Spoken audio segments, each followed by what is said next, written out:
Buenas noches, bienvenidos al banquillo, gracias por estar con nosotros. Hoy vamos a hablar de lo que está pasando en el continente americano desde el punto de vista político. Dos estudiosos nos van a exponer hoy qué visión tienen de lo que ha ocurrido en las últimas horas en la República de Argentina y cómo se está moviendo el mapa democrático del continente. Desde Ciudad de México nos acompaña Gustavo Ferrari y desde la República de Chile el analista internacional Claudio Coloma. Sorprendidos por lo que ocurrió en las elecciones de Argentina, era lo que se esperaba de Sergio Massa, que para muchos ha sido la gran sorpresa, más allá de lo que había hecho en las primarias Javier Milei. Buenas noches a ambos. Es un gusto que nos acompañen aquí en esta emisión de TSI en Al Banquillo en Tegucigalpa. Primero, nuestro estimado Gustavo, sus puntos de vista. Buenas noches.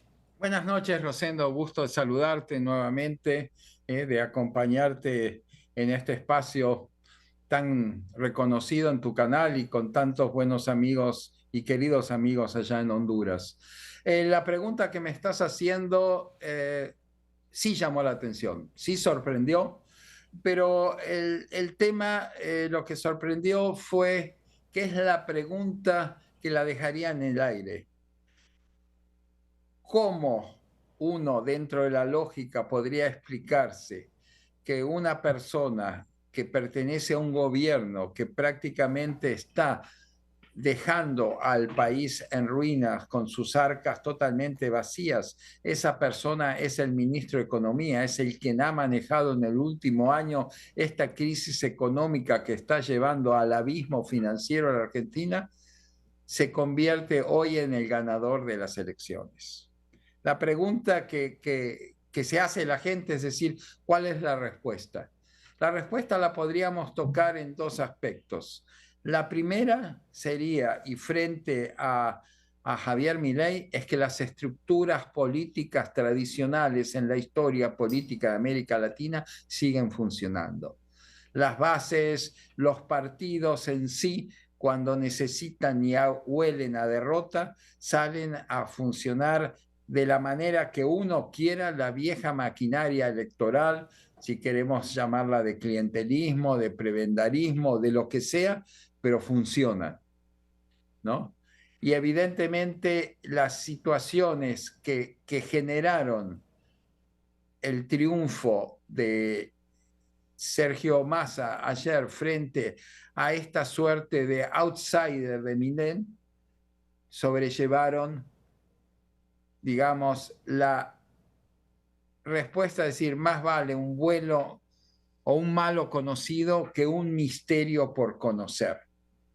Y realmente creo que después de la PASO, la campaña que siguió haciendo Sergio Massa se convirtió más en una frivolidad marketinera que realmente en la seriedad que tenía que tener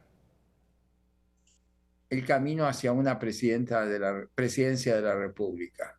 Como decimos en términos futbolísticos, le tiraron 20 centros con el arco desguarnecido y tiró las pelotas afuera o los balones afuera equivocadamente y no encontró esa confiabilidad o certeza que el electorado espera para la conducción.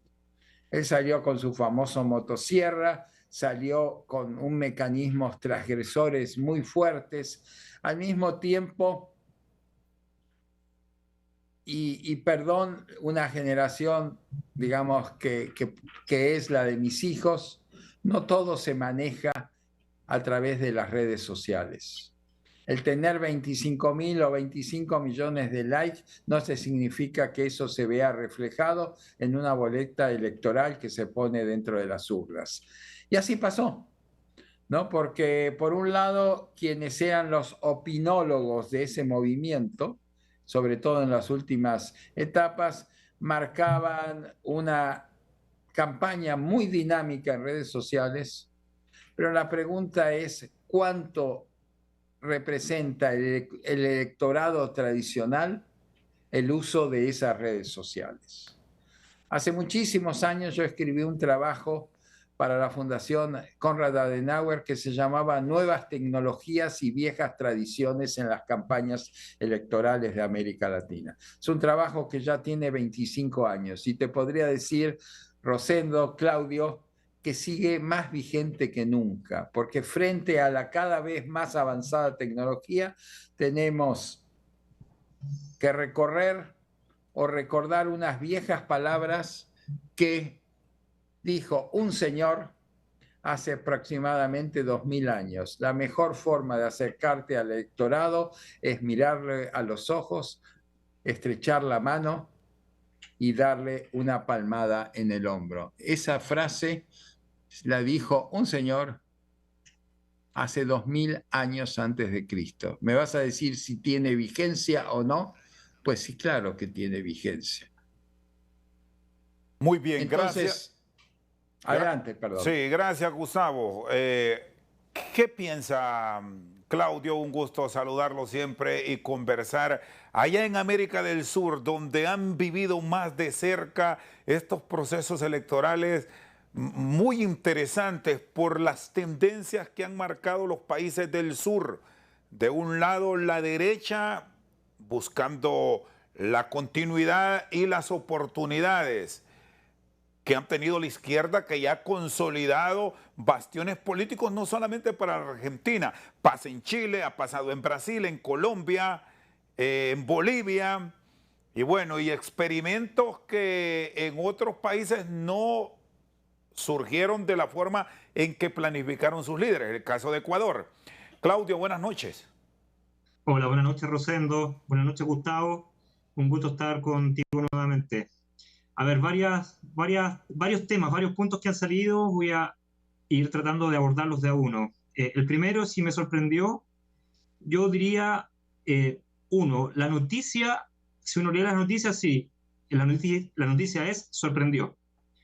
Personalmente, no me sorprende mucho, pero lo decía hace un rato atrás, no soy una persona que siga las encuestas día a día, no me gusta, precisamente porque va moldeando la percepción de la realidad que muchas veces termina siendo disonante con la realidad fáctica, digamos, ¿no? En este caso, el resultado de una elección. Dicho eso, comparto con lo que plantea Gustavo. Aquí lo que vemos es, al margen de lo que las encuestas habían anunciado, lo que termina imponiéndose es una estructura partidaria tradicional con despliegue en el terreno, y en el terreno no me refiero solamente con el terreno del puerta a puerta, digamos, sino que también y especialmente en el terreno de ir a defender los votos en las mesas, ¿bien? Versus un emprendimiento político novedoso, que es el de Milei, y que no le alcanza a ganar en primera vuelta o no le alcanza a estar primero en la papeleta. Ahora bien, yo no relativizaría el segundo lugar de Milei. O sea, pongámonos en la siguiente situación. En 2 años se ha convertido en la segunda fuerza política argentina, y eso no cualquiera lo puede decir. Si lo vemos acá en Chile, por ejemplo, que sería el paralelo con la extrema derecha de los republicanos de José Antonio Kast, el trabajo de Kast lleva mucho más tiempo que el de Milei y todavía tenemos dudas si va a terminar de cuajar, ¿no? Pero con todo, Kast y los republicanos hoy día tienen una posición bastante expectante en la política, al igual que Milei, pero Milei solo en 2 años. Ahora bien, esa poca trayectoria hizo, por ejemplo, que la Libertad Avanza no tuviera vocales de mesa en todas las mesas, digamos, para defender los votos. Bien, a diferencia del peronismo o el kirchnerismo, que tiene toda una estructura desplegada en todo el país. Ahora, otro punto súper interesante que tocaba Gustavo es el tema de la tecnología. Yo pondría solamente una excepción, y ahí nos salimos del continente. Pero si hay alguien que ha dependido y que dependió de la tecnología para llegar a la presidencia, e incluso se restó de hacer puerta a puerta, ir a debates o incluso dar entrevistas, fue el actual presidente de Ucrania. O sea, él fue una persona, un político tan novedoso como Milei, que logró llegar a la presidencia a través del uso y abuso de las tecnologías. Pero vamos, eso es una excepción y que ahí vemos los resultados de tener a un presidente, digamos, sin mayor experiencia. Ahora, Milei tiene un gran desafío hoy día y es precisamente salir de esa novedad, salir de la red social y hacer más trabajo de campo, puerta a puerta, y ver si es capaz de poder sumar a la derecha en su apuesta política. ¿Y, y cómo deberá plantearse? Tiene un mes por delante para armar un grupo político que le respalde y supere por qué, por más de 2 millones aproximadamente que tiene en este momento sobre él Sergio Massa. ¿Es posible que lo logre? ¿Qué actores van a ser claves para que Milei revierta? Para empezar, Rosendo, vamos a partir. Yo creo que también en muchos años de la historia política argentina se rompió el bipartidismo. Fue una elección de tercios que se vio representado en las PASO. Sacaron 30, 29, 28. Era una elección de tercios, ¿no? Habría que analizar si no fue parte de una estrategia en su momento del oficialismo de dividir la oposición. Pero bueno, en esa elección de tercios, ayer mismo hemos visto reflejado que una parte de los votos que Juntos por el Cambio había tenido en las PASO desaparecieron y pasaron, curiosamente, al peronismo, a Sergio Massa. Si nosotros vemos la elección del reflejo de ayer, sigue siendo una elección de tercios donde Javier Milei prácticamente no suma o suma muy poquito, aproximadamente menos de 1 punto. Pierde 6 puntos Patricia Bullrich, Juntos por el Cambio, y Sergio Massa gana 6 puntos. O sea, hubo un trasvasamiento de Juntos por el Cambio directamente a Sergio Massa. Algunos se argumenta el día de hoy que fueron los votos tradicionales radicales, de radicalismo de la coalición Juntos por el Cambio, formada también por otro partido centenario que fue el radicalismo, que pasaron a Sergio Massa por las permanentes agresiones que Milei hizo fundamentalmente contra el patriarca de la democracia argentina, que es Raúl Alfonsín, justo a 40 años de la estabilidad democrática del país. Estuvo de más, ¿no? Entonces, creo que ahora empieza a barajarse todo de nuevo.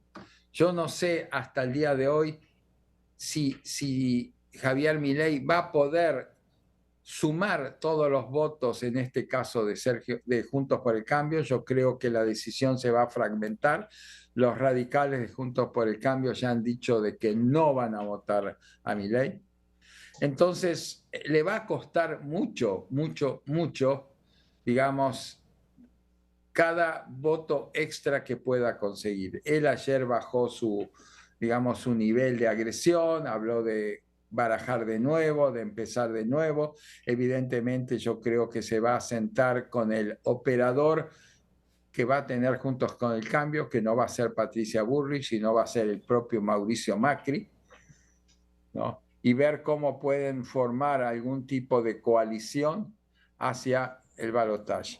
Lo que sí debemos sentir para tener en cuenta, Rosendo, Claudio, Argentina en los últimos 2 meses y medio ha tenido 3 procesos o va a sumar 3 procesos electorales. El tema es tremendamente desgastante. O sea, el país se ha puesto, más que el país, el ciudadano se ha puesto desde hace 3 meses a especular en su futuro y en las posibilidades que 3 personas delinean el futuro de los próximos 4 años. Y están compitiendo, están dirimiendo durante 3 meses o menos de 3 meses, durante 3 procesos. Eso ¿Me dejas hacerte un punto ahí? Sí. Sí. Sí, complementariamente, nada más, Gustavo. Y a mí me parece que Milei, no sé si es tu percepción, pero a mí me parece que Milei tocó techo con esta primera vuelta. Sí. Por tanto, su capacidad de crecimiento es menor, es muy baja, a diferencia de Massa, que la posibilidad de votantes que estuvieron por Bullrich, radicales principalmente, se decidan por lo conocido, digamos, en virtud de valores mínimos, para o votar por Massa como un voto anti-Milei, digamos, ¿no? Así es, y no solo eso, y volvemos a la suma que coincidimos al principio del programa, también es la suma de aparatos. Es más fácil negociar y sentarte a negociar, inclusive en la oposición, con un aparato rival que con un outsider, ¿no? Porque esto se construye, ¿no? Desde abajo hacia arriba. Digamos, vamos a la famosa frase de Tocqueville de democracia en América, ¿no? La estructura de los gobiernos locales. El alcalde de un pueblo, y también pasa en Honduras, yo he trabajado muchos años, ¿no? Digamos, su rivalidad con el adversario, llega un momento de que fueron compañeros de banco de colegio, ¿no? Entonces, en algún momento reconocen, es tu tiempo, va a ser el mío, o inclusive se negocia ese tiempo. Si nos permite, tanto Gustavo Sí. como Claudio, para continuar enriqueciendo este debate y revisando estos acontecimientos de la política vernácula en el sur y las repercusiones que puede tener en los procesos democráticos de la región, hacemos una pausa, estimado Gustavo Ferrari desde la Ciudad de México y Claudio Coloma desde Chile con nosotros al banquillo. Ya regresamos. Seguimos al banquillo con nuestros invitados de hoy, expertos en política del continente americano, Claudio Coloma y Gustavo Ferrari. Claudio, ¿qué errores cometió Milei? ¿Tiene tiempo para revertirlos o ya se complicó con estos antecedentes de la política vernácula de América que relataba Gustavo? Difícil responder a esa pregunta, juzgar si Milei cometió error e identificar cuáles son, porque no se trata de un candidato común y corriente. Es decir, podríamos decir que para una forma tradicional de ver la política, Milei está lleno de errores. Sin embargo, podemos decir al mismo tiempo que son esos mismos errores los que han llevado a Milei a donde está, a disputar la presidencia de la República. Dicho eso, naturalmente que hay cosas en su estilo no tradicional, no convencional de hacer política, que le pueden costar caro. En primer lugar, pasar de una política con un discurso asertivo a un discurso descalificador.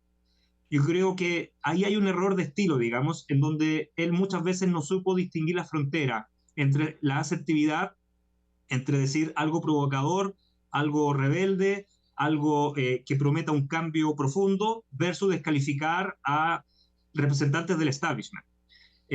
Nada, en la descalificación, digamos, da lo mismo si eres de izquierda, derecha, hombre o mujer, alto o bajo. El hecho de descalificar me parece que en política, como en cualquier otro aspecto de la sociedad, debe ser totalmente rechazado. Y ahí hay una cuestión de estilo que Milei naturalmente va a tratar de reivindicar, de superar, de tapar.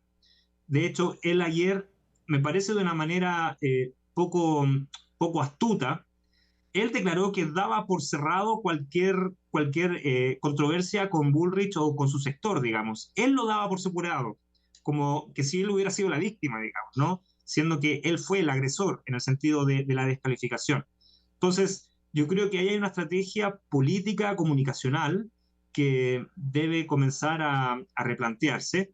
Y ahí para mí, Milei es un enigma, porque no sé hasta qué punto Milei sea una persona que se deje asesorar y cuántos asesores tiene, qué background tienen, por cuántas personas se deja influenciar o cuántas personas se escucha.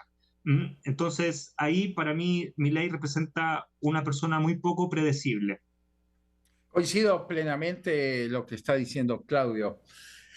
Eh, a ver, yo creo que él violó internamente y en su momento quizás le dio resultado porque empezó con la motosierra que en el fondo no llegó a una máquina de afeitar, ¿no? En cuanto al corte.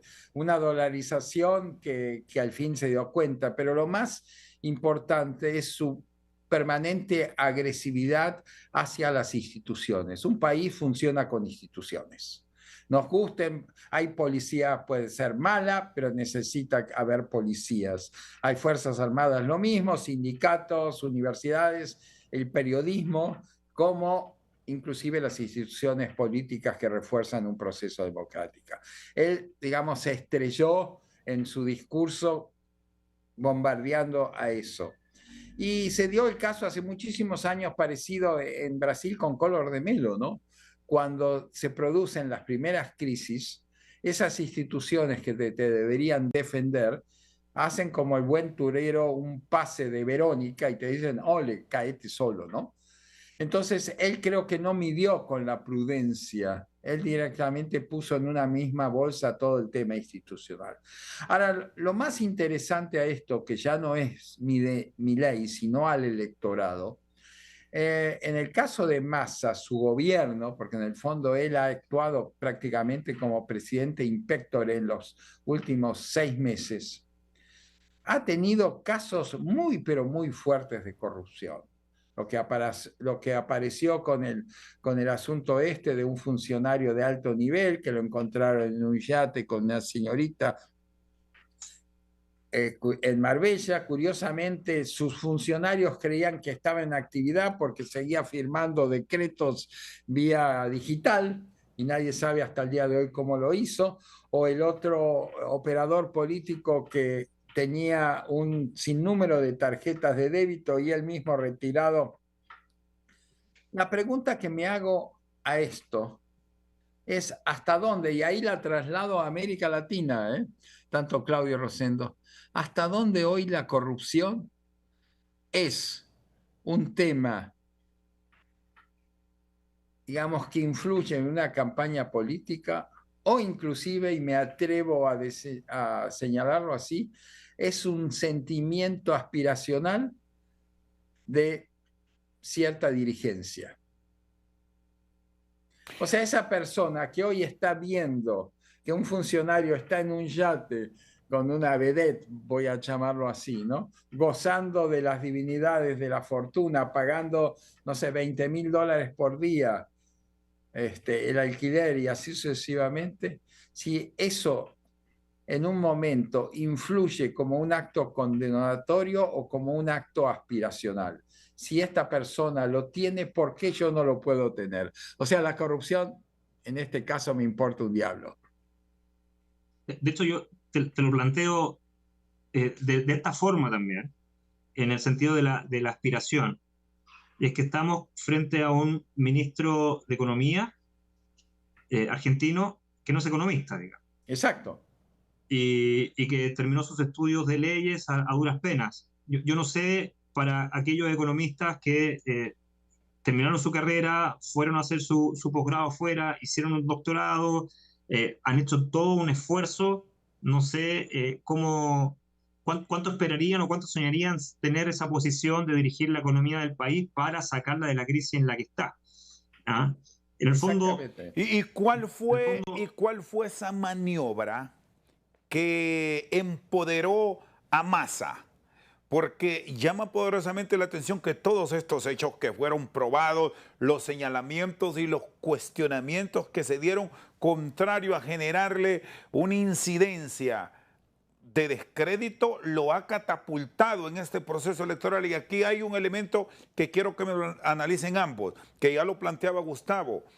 El poder de las estructuras y el poder mediático, porque estamos dados en los últimos tiempos con esta revolución de las telecomunicaciones, de las comunicaciones, hablar mucho de las redes sociales. Y quizás alguien puede pensar que ahí está el éxito, pero ya puso un ejemplo fundamental, Claudio, que es un caso único, que no hay que creer que ahí está la salvación para llegar a puerto seguro. Las pruebas las miramos ayer en un país como Argentina. No, evidentemente yo creo de que mezclo las dos cosas que estás diciendo, Rosendo, y estás señalando, Claudia.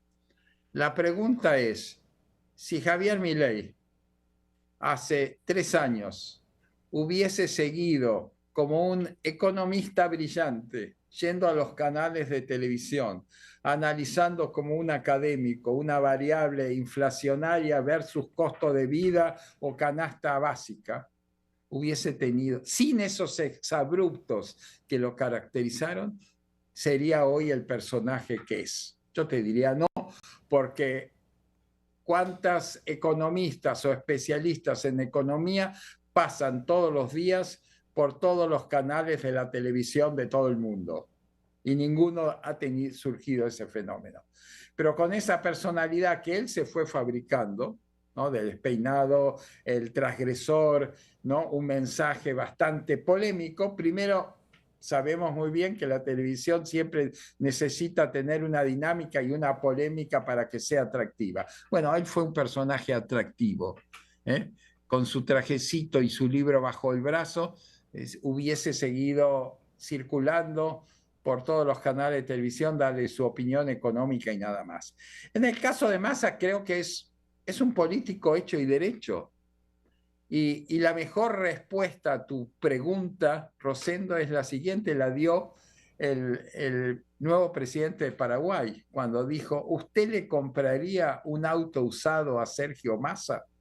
Y sabemos que en el mundo uno de los peores, no voy a decir oficio, porque no es un oficio, pero tareas es encontrarte con un vendedor de auto que con su habilidad te puede vender o hacerte creer que has comprado el mejor Cadillac y no pasa de una carcachita que a las 3 cuadras se te deshace absolutamente todo. Y ese es Sergio Massa. O sea, tiene esa suerte de careta, por así llamarlo, caripela, como a veces se dice vulgarmente, ¿no? De situarse con la cara que corresponde en el momento que corresponde, ¿no? Desde en el espacio de 1 hora puede transitar en un velorio y va a ser el primero que llora al lado del cadáver, aunque no lo conoce, a festejar el gol de las mayorías de un equipo de fútbol que ni siquiera es de él. Y después convivir con todos ellos. Tiene esa habilidad política, hay que reconocerlo. Si no, no entendemos que realmente el responsable, porque él como ministro de Economía es el responsable de una situación, salga totalmente impune frente a eso y lo voten. Y quizás pasado mañana seguramente sea el presidente de la Argentina. Claudio. Entonces, Sí, sobre el tema de las redes sociales y las comunicaciones digitales, eh, yo no subestimaría su impacto y su rol en la política actual. Sin embargo, el rol no es absoluto. Y en un país con 40% de pobreza, me parece que la gente argentina con capacidad de voto, con derecho a voto, con acceso y tiempo para usar las redes sociales no debe ser muy alta en ese 40%. O sea, debe haber un margen de población que o bien no le interesa o no puede acceder a redes sociales porque tiene otras necesidades o porque tiene precariedades. Entonces, ya en ese escenario socioeconómico, me parece que las redes sociales, si bien tienen un impacto, y me parece que Milei se aprovecha de ese impacto porque su votación es altamente joven, pero ahora a disputar un balotaje se tiene que enfrentar, y ahí vamos a ver el límite de las redes sociales, a una máquina estatal que ya está bien engrasada y ya está operando desde meses antes con entrega de bonos y beneficios precisamente a esa población, a ese 40%, con el mensaje de vote por masa. Entonces, sobreponerse a eso, superar esa estructura, que ya vemos que ya es mucho más que partidaria, va a ser muy difícil de concretar. En ese sentido, Massa tiene muchas chances de ganar y de seguir avanzando. así es. Muy Así bien. es. Hacemos la pausa, estimado Gustavo y Claudio, para continuar. Vamos a hablar de las encuestas que han fallado en muchos países. Nos han dicho que determinado candidato o candidata está al frente, pero luego vienen grandísimas sorpresas. Ya después de la pausa estamos aquí con ustedes. Seguimos esta noche al banquillo analizando los procesos electorales de la región y lo que ha ocurrido en las últimas horas en Argentina. Gustavo Ferrari y Claudio Coloma, ¿qué pasa con las encuestas? ¿Por qué tanto error? ¿O es que acaso el comportamiento del elector ahora es reservar sus posiciones para última hora? ¿Cómo analizar este fenómeno que se ha presentado en parte en Argentina y en muchos otros países de la región? Vamos con ambos. Gustavo. Bueno, yo creo que también es un tema metodológico. Para empezar, fíjate de que hoy las encuestas se hacen de una forma muy diferente que a las de unos años atrás. Hace unos años atrás las encuestas se hacían en territorio. Casa por casa, se timbraba, se tocaba, se analizaba, etcétera, etcétera.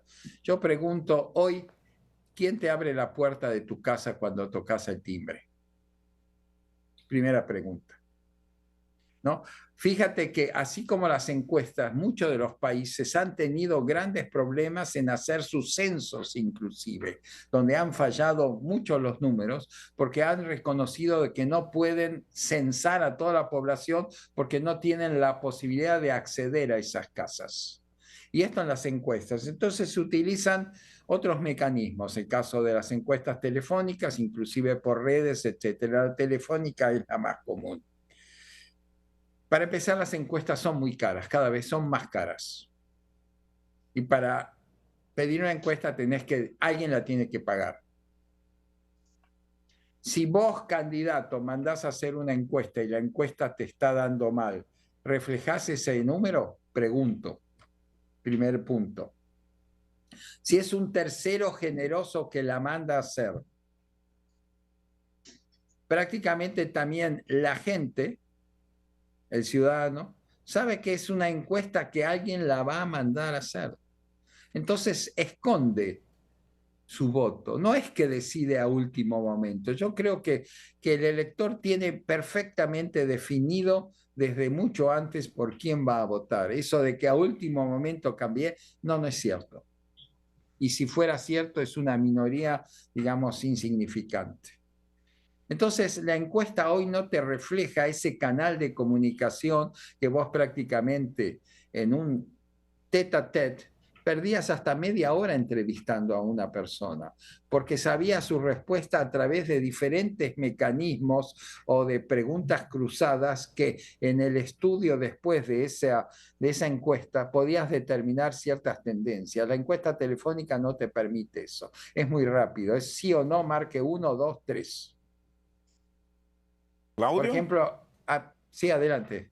Claudio, Sí. ¿qué conceptos tienes de la forma en que se están manejando estos sondeos que nos presentan cambios que sorprenden? Incluso aquí voy a agregar algo, no sé si en esa parte que Milei, que nos tiene en el debate de hoy, desde antes que se produjeran las votaciones ya adelantaba lo del balotaje, convencido de que su actividad política durante septiembre y estos días de octubre no le habían permitido alcanzar la mayoría que requería para el triunfo directo y más bien se llevó la gran sorpresa que bajó con relación a las PASO.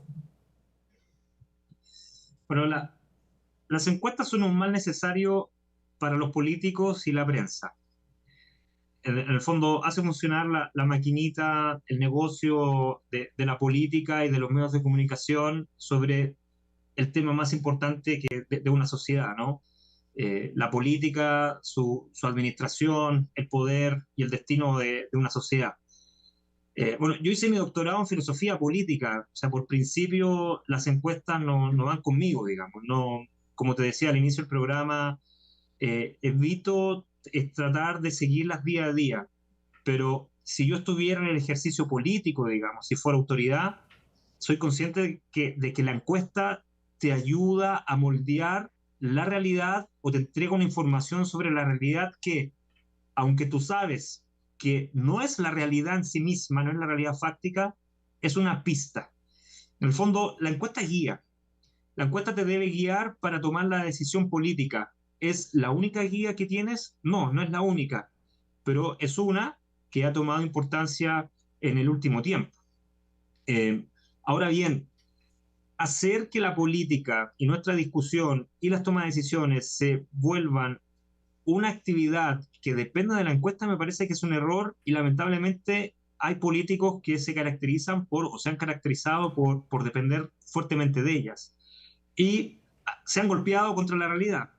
O sea, pienso en el expresidente Piñera de Chile. O sea, una persona muy asidua a las encuestas, con capacidad para pagarlas y financiarlas, pero nadie en Chile se esperaba el estallido social y todo lo que representó eso en términos de popularidad.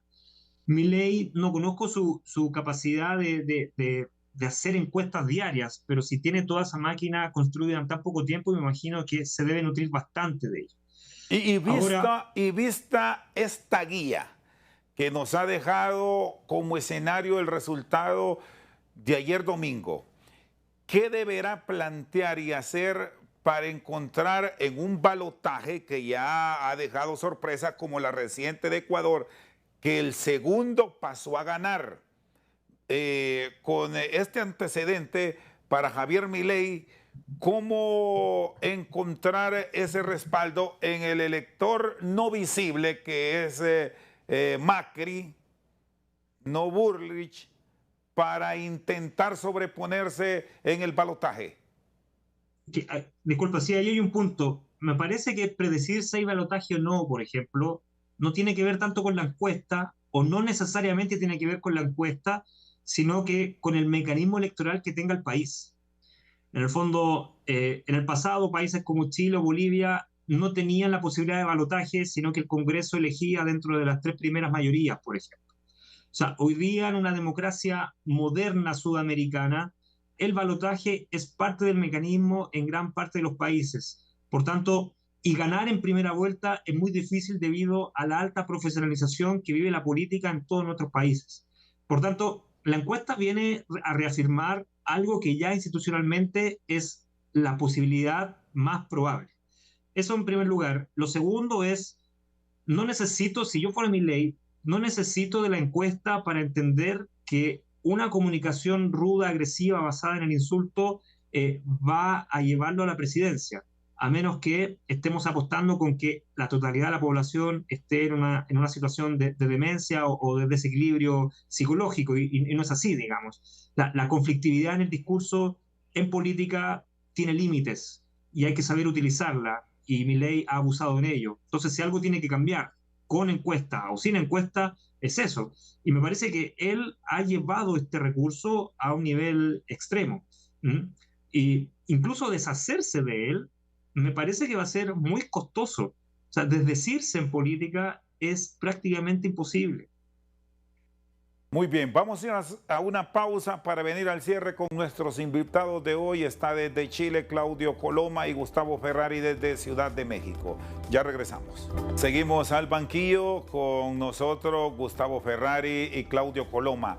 Es un buen ejercicio para las democracias de Centroamérica, pensando en Honduras y otros países de la región que aún no tienen la segunda vuelta, impulsar reformas profundas para tener gobiernos más sólidos, o es difícil este tipo de políticas de muchos países de América del Sur, como señalaba Claudio, adaptarlas a la región? Gustavo. Mira, yo creo efectivamente Honduras es uno de los pocos países del continente, también es el caso de México, donde se ha valorado en otras oportunidades la posibilidad de incorporar la segunda vuelta y curiosamente no ha prosperado. Es interesante hacer esos ejercicios porque muchas veces aquellos que se oponen hubieran sido favorecidos por una segunda vuelta y viceversa. Sin embargo, la segunda vuelta te genera la posibilidad de hacer las alianzas y llegar a una gobernabilidad mucho más factible. No creas igualmente que ha funcionado esa posibilidad, ¿no? Porque las alianzas se tejen en base a situaciones muy específicas y también se rompen en base a situaciones muy específicas, ¿no?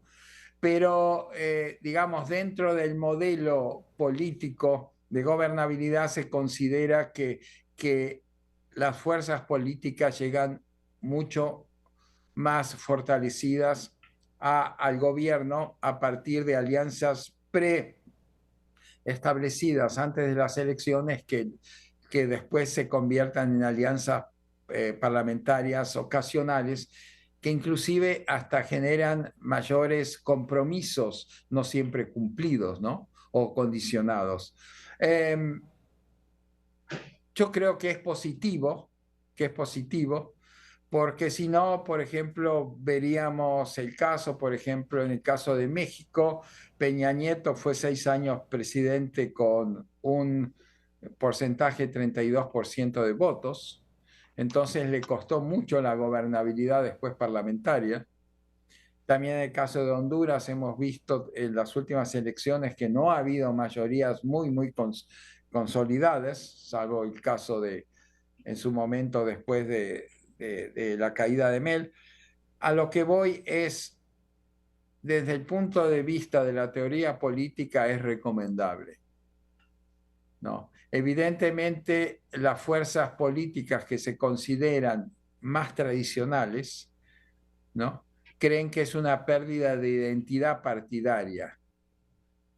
Pero hoy por hoy creo que es muy difícil consolidar fuerzas partidarias que asuman un porcentaje propio de arriba de los 50 puntos.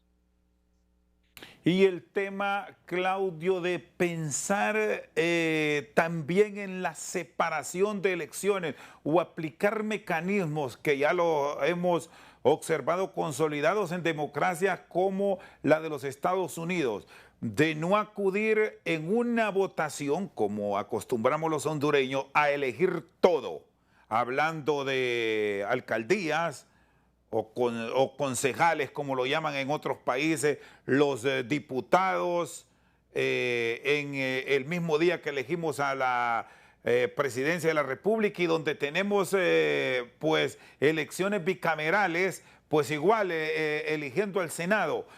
¿Se debe pensar en separarles para tener gobiernos más sólidos, más identificados, o estamos lejos de eso en algunos países de la región? Sin duda. A ver, a mí no me gusta hablar de la región como si fuera algo totalmente unitario y homologable. La realidad en el Caribe, en América Central, en América del Norte, dista mucho de los países sudamericanos, e incluso dentro de Sudamérica también encontramos bastantes matices. O sea, cada país es una unidad de estudio en sí misma. Dicho eso, la institucionalidad electoral y democrática que cada país aplique depende más bien de su propia experiencia, de su propio aprendizaje y de la voluntad de sus élites para aprender y poner en práctica lo que han aprendido. Ahí me parece que no hay teoría política que logre dar respuesta a la solución definitiva. Dicho eso, a lo menos en países del cono sur como Chile, Argentina o incluso Bolivia, las lecciones de la historia han hecho que sus élites aprendan o hayan aprendido a que a lo menos una segunda vuelta es necesario para garantizar la estabilidad institucional, por cuanto lo que permite el balotaje es el reordenamiento de las fuerzas políticas después de la primera vuelta, que tiende a ser muy disgregatoria, muy dispersiva en el voto. La segunda vuelta permite un realineamiento, una nueva conformación de alianzas, y de ahí reencaminar una segunda carrera eleccionaria. Y eso a lo menos acá en Chile ha funcionado, en Bolivia ha funcionado, y como vamos a ver ahora en Argentina, no tengo dudas de que así va a ser. O sea, más allá de la situación actual del país, Argentina se caracteriza por tener una institucionalidad relativamente fuerte, relativamente consolidado, una institucionalidad política. Sí. En ese sentido, no podríamos decir que Honduras copia a estos países, pero naturalmente que debería tener una comunidad intelectual, académica, política, observando lo que está ocurriendo más al sur. Bueno, un minuto para ambos y cerrar y agradecerles tanto a Gustavo como a Claudio este tiempo. ¿Se fortalecen las izquierdas a nivel del continente americano con estos últimos ejercicios o vamos camino a cambios? Gustavo. Mira, yo creo, hace muchos años me he dejado de lado a las izquierdas y las derechas, ¿no?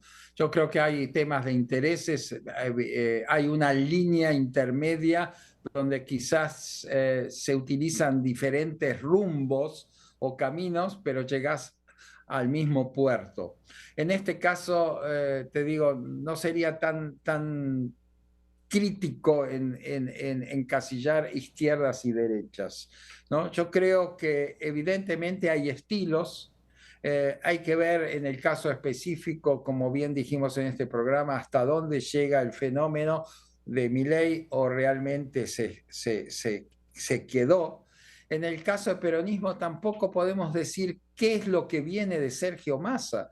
El peronismo en sus 70 años de historia ha tenido derechas, izquierdas, ultraderechas, hasta inclusive terrorismo de Estado, ¿no? Y todos bajo una misma bandera y han podido, un poco en el viejo estilo priista, cada 6 años ir ellos mismos equilibrando la ideología, las tendencias, primero para seguir perpetuándose en el poder. O sea, en ese sentido no podría encasillarlo tal. El único punto que quizás me podría señalar y que no lo hemos tocado es el tema de la participación, Rosendo, ¿no? En nuestro país, en Argentina, el voto es obligatorio. Solo votaron el 75%, hubo 25% que no votó. Muy bien. Se supone que la sanción hoy por no haber votado no te llega en el valor de multa al precio de un dulce en una tasca de la esquina. Muy Son bien. 50 pesos argentinos, menos de 5 centavos de dólar. Muy bien, gracias Gustavo, un fuerte abrazo. Al contrario, un fuerte abrazo, Rosendo. Claudio, sus consideraciones finales y muy agradecido siempre por las atenciones. Sí, gracias. Sí, y concuerdo con Rosendo, la esquematización izquierda-derecha, la dicotomía izquierda-derecha para referirnos a analizar la política latinoamericana se presta para la imprecisión. Cada país vive su propia dinámica. Yo me quedaría con la idea y la necesidad que enfrentan varios de nuestros países de consolidar la institucionalidad democrática, consolidar los espacios para la libre expresión y para que las instituciones funcionen siempre pensando en el bienestar de la mayoría y no de unos pocos. Ese es el gran desafío que tienen todos nuestros países y ahí meto a Argentina y al resto de la región. Muy bien. Muchas gracias a ambos, Gustavo Ferrari y Claudio Coloma, dos estudiosos de la política del continente americano, esta noche con nosotros al banquillo.